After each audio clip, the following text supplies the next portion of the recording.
Here's to family, and to truth, because the truth has a way of setting the right people free. I raised my glass, smiling at my wife Liana, as the crowd of elegantly dressed guests at our country club fell silent. Her parents, Robert and Margaret Thornton, nodded approvingly from their table. They probably thought I was about to deliver another one of my fawning speeches about their perfect daughter and the miracle child they'd convinced me to raise as my own. 2 years of calculated patience had led to this moment. 2 years of swallowing humiliation, recording conversations, and building a case while playing the part of the grateful, oblivious husband. You know, I continued, casually reaching for the remote control in my pocket, they say a picture is worth 1,000 words. I clicked the button. The large projection screen behind me flickered to life. But I think the truth is worth so much more. The first video began to play. The room went dead silent. I could feel Liana's eyes burning into me, but I didn't look at her. Instead, I clicked to the next image. I watched as the color drained from her face. Margaret's champagne glass slipped from her fingers, shattering on the marble floor. Robert sat frozen, his expression hardening as realization dawned. And Liana, beautiful, cunning Liana, stood paralyzed, her perfect mask crumbling before everyone who mattered in her world. I finished my toast, my voice steady and calm. Here's to every lie you fed me, and to every truth I saved for today. Then I walked toward the exit, leaving chaos erupting behind me. 2 years of planning had culminated in precisely 7 minutes and 13 seconds of revelation. The sound of Liana screaming my name as I reached the door was the sweetest music I'd ever heard. What they didn't know was that this was only the beginning. My name is Aaron Middleton. I'm an accountant from Chicago with a modest upbringing and simple dreams. I believed in honesty, hard work, and love, especially love. I'd spent my entire adult life building a foundation for those dreams, brick by careful brick. I met Liana Thornton at a charity gala where I was volunteering. She was breathtaking, tall, with chestnut hair that caught the light and eyes that seemed to see right through you. She was from old money, a family name attached to buildings downtown.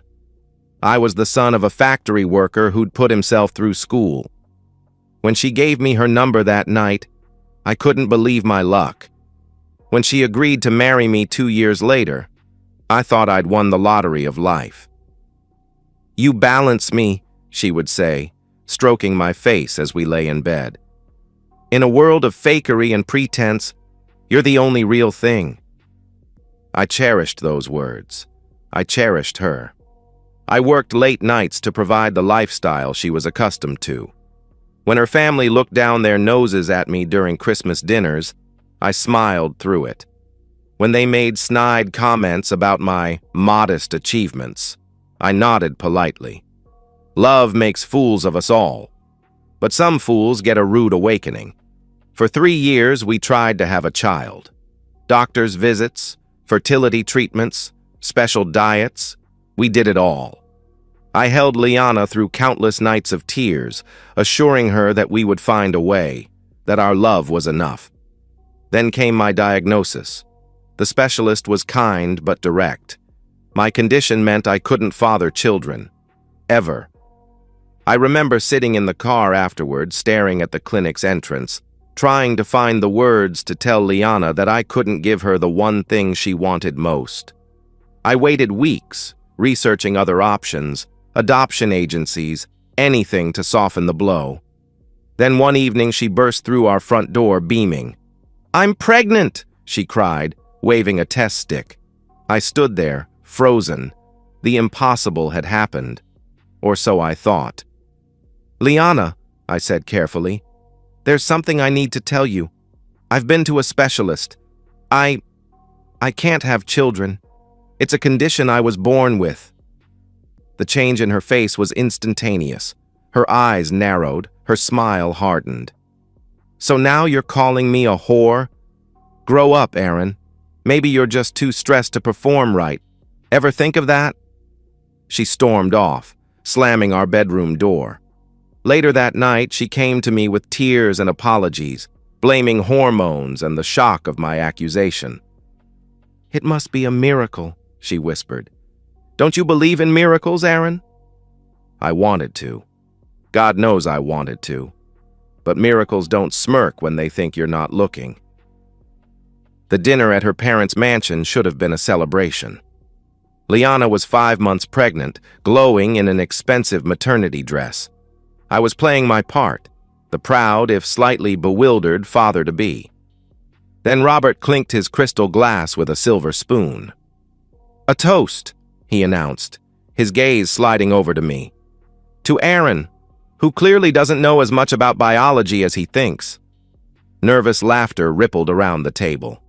"Not all men shoot blanks and raise someone else's kid," he continued, swirling his wine.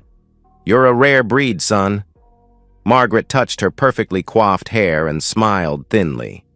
"She settled for you out of pity. You should be grateful she still sleeps beside you." Even her younger brother Thomas chimed in. "At least now there's one man in the house with working equipment." I felt the blood drain from my face as everyone laughed. Everyone except Liana's cousin Emily, who looked at her plate in discomfort. Liana herself gave me a quick glance before joining in the laughter, her hand on her belly. I smiled politely and raised my glass. "To family," I said, the word bitter on my tongue.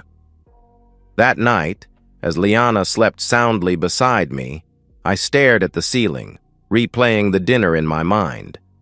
They all knew. They were laughing at me. The dutiful husband, raising another man's child while the wife and her entire family mocked him behind his back, and increasingly, to his face.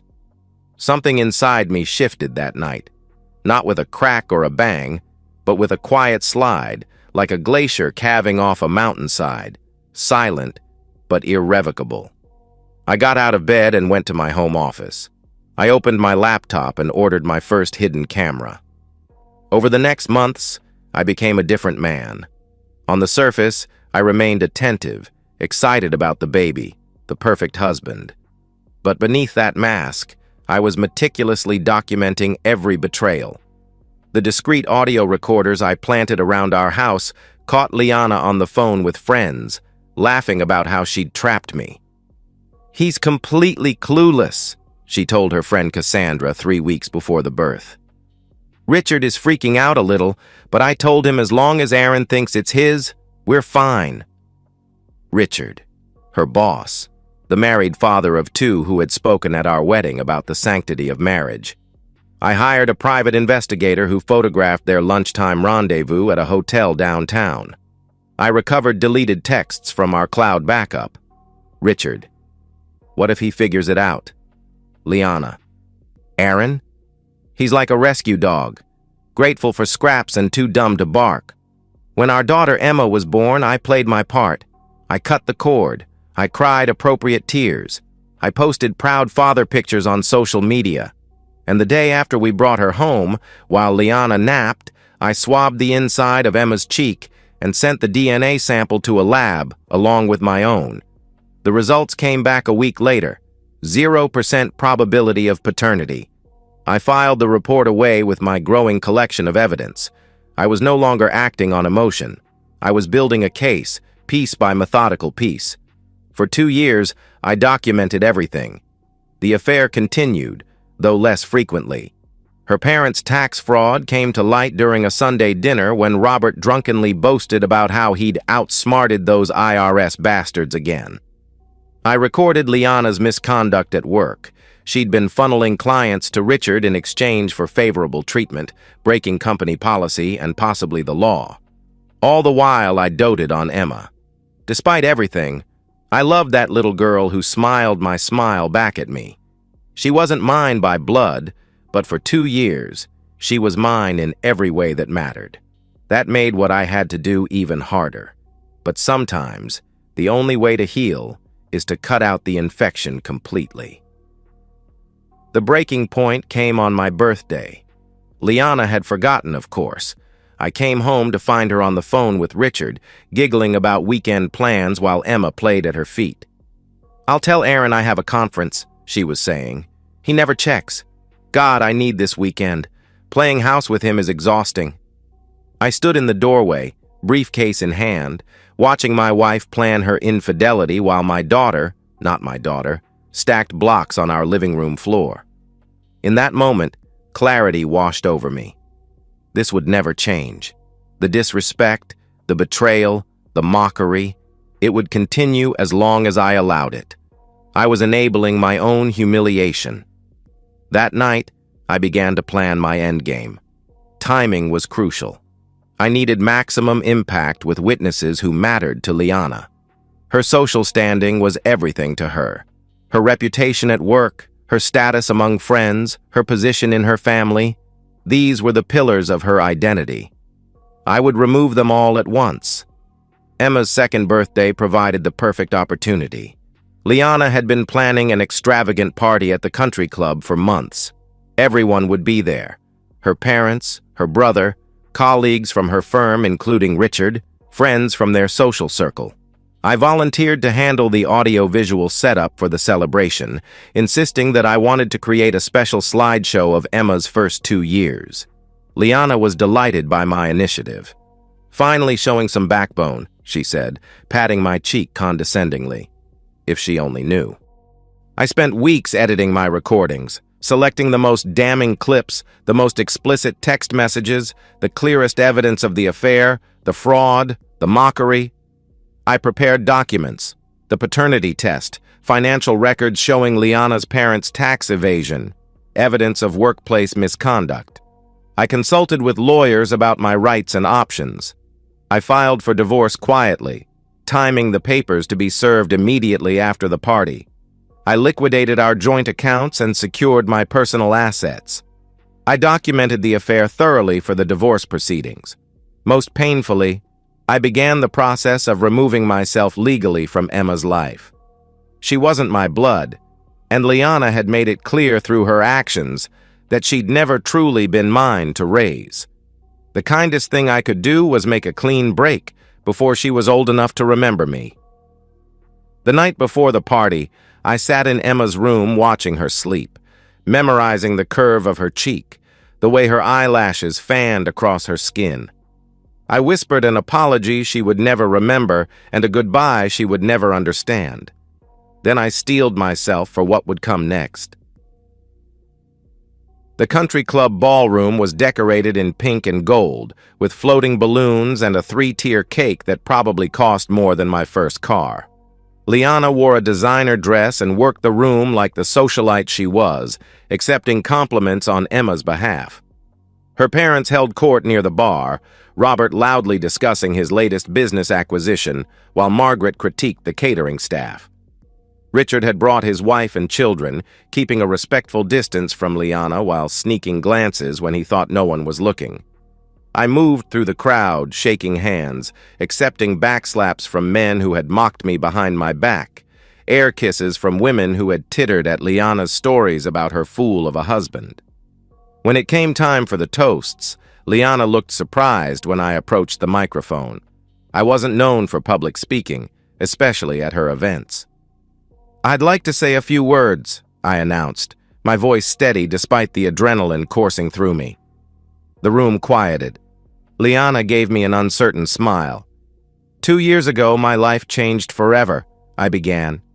"They say becoming a father transforms you. They don't tell you how much." Approving nods from the parents in the crowd. "I've learned a lot in these 2 years. About family, about loyalty." I paused. "About truth." I lifted my champagne glass. "To family and to truth. Because the truth has a way of setting the right people free." With one click of the remote in my pocket, the large screen behind me came to life. I didn't turn to watch. I didn't need to. I'd memorized every clip, every word, every gasp that would follow. First came Liana in our bedroom with Cassandra, laughing about me. The room fell silent. "Aaron? He's like a rescue dog, grateful for scraps and too dumb to bark. He actually believes this baby is his miracle. Can you imagine?" Then her parents at that fateful dinner. Not all men shoot blanks and raise someone else's kid. You're a rare breed, son. She settled for you out of pity. You should be grateful she still sleeps beside you." Text messages between Liana and Richard appeared on screen, graphic details of their encounters, plans for weekends away, mockery of his wife, mockery of me. Then came the workplace misconduct, emails showing how they'd diverted clients, manipulated accounts, broken company policy for their personal benefit. Robert and Margaret's tax fraud was next, their own words condemning them as they boasted about hiding assets and lying to the IRS. Finally, the paternity test results filled the screen. 0% probability. Through it all, I stood calmly at the microphone, watching the faces in the crowd. Shock, horror, embarrassment, rage. Richard's wife stood up abruptly, slapping him hard across the face before grabbing her children and storming out. Margaret collapsed into a chair, hand over her mouth. Robert turned purple with rage, lunging toward me only to be restrained by Thomas. And Liana, my beautiful, treacherous Liana, stood frozen in the center of the room as her carefully constructed world imploded around her. As the final slide faded, I raised my glass once more. Here's to every lie you fed me, and to every truth I saved for today. I set down my untouched champagne and walked calmly to the exit, ignoring Liana's screams behind me, the chaos of raised voices, shattering glass, and shocked exclamations. In the parking lot, I removed my wedding ring and dropped it into a storm drain. Then I drove away without looking back. The fallout was swift and absolute. By 9 o'clock the next morning, Liana had been fired. Her company's ethics committee didn't need much deliberation after seeing evidence of her relationship with Richard and their client manipulation schemes. Richard was also terminated, his corner office emptied by security while he pleaded for his job. Richard's wife filed for divorce by noon, citing the video evidence and requesting full custody of their children. His reputation in the business community, built over 20 years, evaporated overnight. Robert and Margaret Thornton received a notice from the IRS by the end of the week. The anonymous tip I'd sent, complete with dates, amounts, and methods of their tax evasion, had caught the agency's attention. Their assets were frozen pending investigation. As for the social fallout, it was more devastating than any financial penalty.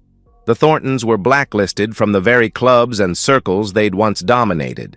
Invitations dried up. Calls went unreturned. The whispers and pointing began whenever they appeared in public. Liana found herself suddenly alone. Her friends, the same ones who had laughed at her stories about me, now avoided her calls. The women who had envied her lifestyle now gossiped about her downfall with barely concealed delight. She tried to reach me, of course. Hundreds of calls, texts, emails, ranging from rage to pleading to threats. I never responded to a single one. The divorce proceeded exactly as my lawyer had predicted. With the evidence I'd gathered, Liana had no leverage. I took the house, the majority of our assets, and left her with the debts she'd accumulated behind my back. As for Emma, I made the hardest decision of my life. I petitioned the court to have my name removed from her birth certificate and all parental rights terminated. I couldn't raise Richard's child knowing what I knew, and I couldn't punish an innocent little girl for her mother's sins by remaining a cold, resentful presence in her life. The court eventually determined that neither Liana nor Richard were fit parents after evidence of neglect and emotional manipulation came to light. Emma was placed with Richard's sister, a kind woman who had always wanted children but couldn't have them. I set up an anonymous trust fund for Emma's education, my final act as the father I had tried to be. 6 months after Emma's birthday party, I sold the house and moved to a quiet suburb across the country. I started my own accounting firm, focusing on helping small businesses. I bought a modest house with a garden. I got a dog, a rescue, ironically enough. I heard through mutual connections that Liana had moved back in with her parents, now significantly poorer and socially ostracized. Richard had lost his family, his job, and his reputation, eventually relocating to another state to escape the scandal. The Thorntons, once so proud and imperious, had been forced to sell their mansion to cover legal fees and back taxes. They now lived in a condominium, avoiding the social events they once dominated. As for me, I began to heal. Slowly, carefully, I rebuilt my life on my own terms. I dated occasionally, but took my time. Trust doesn't come easily after it's been so thoroughly shattered. 3 years after Emma's birthday party, I received a letter from Richard's sister. It contained a picture of Emma, now 5 years old, smiling broadly at her kindergarten graduation. On the back was a simple note. "She's happy. Thank you for the trust fund. She'll know someday that someone loved her enough to make the hardest choice." I keep that picture in my desk drawer. Not on display, that wouldn't be fair to either of us, but close enough that I can look at it when I need to remind myself that sometimes the most painful decisions are the right ones. People in my new community know parts of my story. Not everything. I'm not one to parade my wounds, but enough that they understand why I value honesty above all else. They respect me not just for surviving betrayal, but for the calculated precision with which I handled it. There's a certain peace in knowing that I took control of my narrative, that I didn't allow myself to remain a punchline in someone else's joke. Liana and her family had crafted an elaborate deception, thinking themselves clever and me a fool. But in the end, it was my quiet patience that proved most devastating. Not a heated confrontation, not a messy, emotional scene, just the systematic, meticulous unveiling of truth. Sometimes at night I sit on my porch with my dog beside me, looking at the stars, and I think about how differently things might have gone if Liana had simply been honest, if her family had shown me basic respect, if Richard had honored his own marriage vows. But then I remind myself that I'm better off now, free from lies, free from mockery, free from the exhaustion of loving someone who saw me as nothing more than a convenient prop in her life's performance. The greatest revenge wasn't the public humiliation or the financial ruin I left in my wake. It was the simple fact that I reclaimed my dignity, my self-respect, and my future, all things they never believed I had the strength to do. In the end, I didn't just survive their betrayal, I transcended it. And that is a victory they can never take away from me. And so, we've reached the end of today's story. Was it what you expected, or did it take a twist you didn't see coming? I'm curious to hear your thoughts. Share them in the comments below, and let's get a conversation going. If this story kept you hooked, make sure to hit that like button. And if you're new here or just haven't subscribed yet, now's the perfect time to join our community. I bring you fresh, captivating stories every day, so click that subscribe button and turn on notifications so you never miss out. Thanks for watching, and I'll see you in the next one.